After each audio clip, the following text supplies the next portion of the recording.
संस्कृती जपणारे गाव अशी ओळख असलेल्या असनीच्या शिमगोत्सवाची हजारो भाविकांच्या उपस्थितीत सांगता झाली। वर्षभर गावात असलेली दारूबंदी शिमगोत्सवाच्या सांगतेवेळी काही तासांसाठी उठते।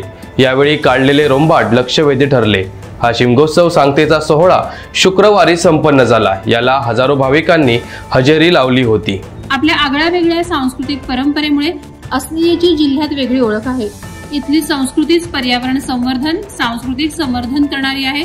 या सगळ्यामध्ये वर्षातून एकदा होणाऱ्या 9 दिवसांच्या शिमगोत्सवाचं महत्त्वाचं स्थान आहे। या गावात वर्षभर दारूबंदी पाळली जाते। पिढ्यानपिढ्या ही परंपरा सुरू आहे। ही दारूबंदी शिमगोत्सवात शेवटच्या दिवशी रोंबाटा दिवशी काही तासांसाठी उठते। गेली 8 दिवस या उत्सवानिमित्त विविध प्रथा परंपरा पाळल्या गेल्या। शिमगोत्सवाच्या 9व्या दिवशी म्हणजे शुक्रवारी सकाळी औसारिक कौलानंतर हळदवणी अर्थात तीर्थ देण्यात आलं। यानंतर काही तासांपुरती दारूबंदी उठली। यानंतर खेळे फिरवण्यात आले। रंगांची उधळण करत नाचत रोंबाट सुरू झाले। तरुणाई यात बेधुंद होऊन नाचत होती।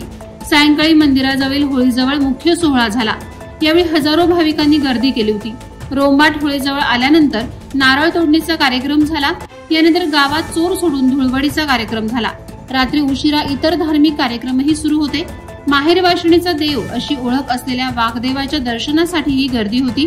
ओटी भरण्यासाठीही गर्दी केली होती। असनीच्या शिमगोत्सवाचं महत्त्व असलेलं एकाच्या वाटेतील वर्षातून एकदाच मिळणारे तीर्थ हे एक वैशिष्ट्य।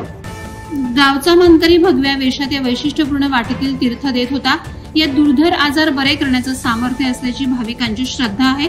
या तीर्थासाठी जिल्ह्यासह मुंबई, पुणे, गोवा, कर्नाटकातील भाविकांचीही गर्दी होती।